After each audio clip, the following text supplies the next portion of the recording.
మాది Bengaluru. 22 years marriage అయినప్పటి నుంచి అక్కడే ఉండేవాళ్ళము. నాకు దుర్గమ్మ అంటే చాలా ఇష్టం. ఎందుకో తెలీదు, కళ్ళ కనపడుతూ ఉంటుంది అప్పుడప్పుడు. ఆ మొహం ఇలా ముందుకొచ్చి వెనక్కి వెళ్ళినట్టు ఉంటుంది. నేనేం చేశానంటే అక్కడి నుంచి ఇక్కడికి 13 అవర్స్ జర్నీ చేసి వచ్చి చూసి వెళ్ళేదాన్ని.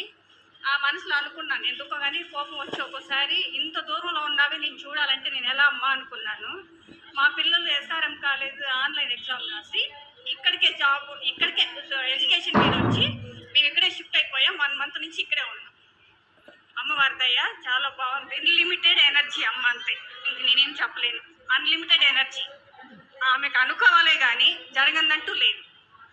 నిజంగా సీరియస్గా నాకు అనిపించింది, నా లైఫ్లో నిజంగా నాకు జరిగింది. నాకు ఏ కష్టం వచ్చినా 1 ఇయర్ నుంచి అమ్మవారే నన్ను నడిపిస్తున్నారు. నిజంగా ఏ ప్రాబ్లం వచ్చినా నాకు దానికి సాల్వ్ అనేది తెలియదు. ఆమె మీద భారం వేస్తా. ఇప్పుడు కూడా అనుకున్నాను, ఆమె ఎలా నడిపిస్తుందో నాకు తెలియదు, అలా నడిపిస్తాను.